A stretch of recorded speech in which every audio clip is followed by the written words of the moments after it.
Olá pessoal, que bom que estamos juntos para mais uma conversa periódica. E hoje eu estou muito empolgado porque o tema é sobre radioatividade. E eu sempre quis muito saber sobre essa tal radioatividade. Eu cresci ouvindo falar dela. Era tal de radioatividade para cá, radioatividade para lá. E afinal de contas, eu achava que a radioatividade era como se fosse assim, superpoderes que eram conferidos aos super-heróis. E a minha mãe me botava o maior terror ao mesmo tempo. Eu também morria de medo, porque ela falava, cuidado com a contaminação radioativa, bombas atômicas, enfim. Afinal de contas, a radioatividade é boa ou faz mal? Ela é útil ou é a maior encrenca? Para tirar todas essas minhas dúvidas, a gente resolveu convidar aqui no programa o químico Fábio Merson. Tudo bem, Fábio? Chega mais. Tudo bem? Tudo bom. Obrigado por ter vindo, por favor. Tudo bem, Fábio? Tudo bom. Diga uma coisa, afinal de contas, a radioatividade está ligada mais com os nossos super-heróis ou com os nossos medos?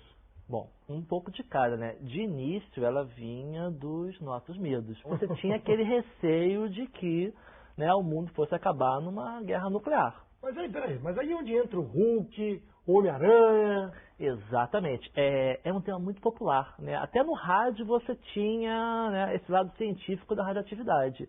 Então isso virou um filão para as histórias em quadrinhos. Né? Você vê que muitos heróis tiveram a sua origem contada a partir de uma exposição à radiação. Infelizmente eu não vi até hoje nenhum caso que a exposição à radiação trouxesse superpoderes. Que pena, hein? Estava achando que eu ia conseguir virar super-herói, mas tudo bem. Mas você vê que isso é interessante, que isso é muito localizado da época da Guerra Fria.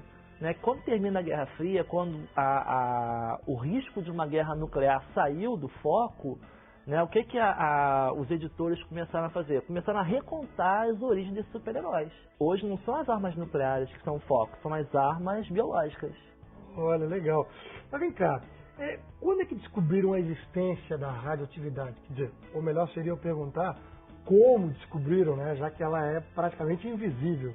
Bom, a descoberta ela é meio fatídica, né? Porque os primeiros pesquisadores que trabalharam com material radioativo, eles não tinham noção dos efeitos e muitos acabaram falecendo em função de câncer pela exposição ao material radioativo. Né? Mas apesar dela ser invisível, uma das primeiras formas de você perceber a radiação é que você tinha a exposição da radioatividade sobre chapas de material fotográfico. O que é radiação? O átomo ele é formado por nêutrons e prótons em seu núcleo. Uhum. Existe uma relação ótima onde você tem um número ideal de nêutrons e prótons. Tem alguns átomos que essa proporção de nêutrons e prótons não é satisfatória. Então ele fica meio que instável. Ele emite alguns tipos de radiação. Né? Duas são sob a forma de partícula, que é a partícula alfa e a partícula beta, e uma sob a forma de ondas, que é a radiação gama. E se a fonte for natural? Assim, de onde vem essa radiação? A fonte é natural, você tem naturalmente isótopos, né? Quer dizer, você tem para o mesmo elemento químico, o que define o elemento químico é o número de prótons. Só que você tem elementos químicos com diferentes números de nêutrons, daí vem os isótopos. Então, por exemplo, eu acho que você já viu a questão lá do Santos Sudário, que queriam determinar qual era a idade, que é a técnica do carbono 14. O que acontece? Você tem o carbono natural, que é o carbono 12, que tem 6 prótons e 6 nêutrons, só que existe um tipo de carbono, que é o carbono 14, que tem 6 prótons e 8 nêutrons. Nós temos carbono 14 no nosso corpo. É natural. Só que quando você morre, você para de receber carbono. Então, naturalmente, o teu carbono 14 residual começa a decair.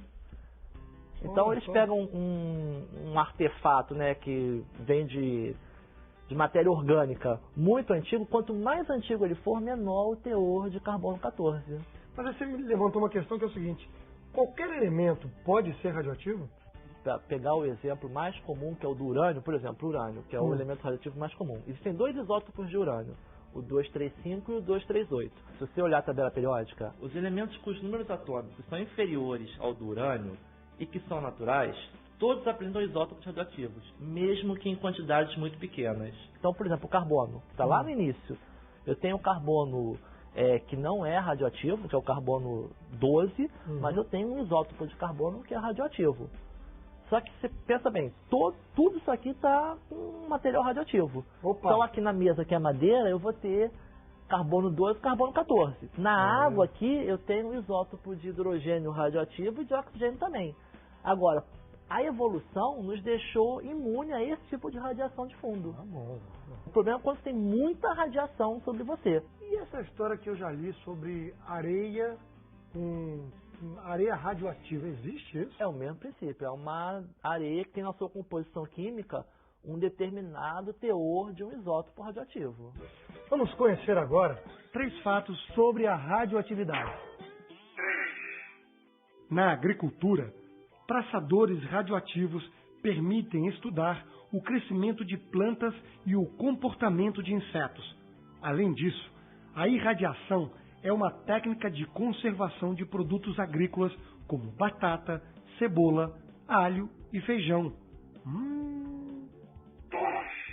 Na indústria, uma das aplicações mais comuns de radioisótopos é a radiografia de peças metálicas. Essa técnica é usada no controle de qualidade de peças produzidas e em inspeções periódicas em aviões. Então, pode viajar tranquilo. Outra importante aplicação das pesquisas nucleares na saúde é a esterilização de material hospitalar, como seringas, luvas cirúrgicas, gaze e material farmacêutico descartável. Eu queria que você falasse, você já falou sobre esse assunto, mas eu queria que você se alongasse um pouco mais no efeito da radioatividade, quer dizer, na parte benéfica e na parte que pode ser maléfica. Bom, tem as aplicações na medicina, tanto na parte de exames e diagnósticos, como na parte de tratamento. A radioterapia tem essa ideia, né? Você bombardear o tumor com uma dose considerável de radiação. E a parte maléfica? A principal parte maléfica são as bombas, né? As bombas nucleares. Você vai lembrar lá do final da Segunda Guerra, né? A forma como ela terminou. Agora eu queria uma coisa mais pessoal. Assim, como é que foi a sua descoberta? Como é que você descobriu esse seu interesse pela química? Bom, isso aí desde pequeno, né? Na escola, a parte de ciência, sempre foi a parte que mais me motivou. Né? Sempre gostei muito da química, da física e acabei seguindo esse caminho. Qual era o desenho animado que você mais gostava lá, que te inspirou aí a ser um cientista? Cara, eu já gostei de todos, né? Eu gostava muito do Homem-Aranha, gosto do Batman, todos eles. Olha, obrigado pela sua presença. Isso, o prazer foi meu. E vocês aí têm um encontro marcado comigo na próxima Conversa Periódica. Fique ligado, hein?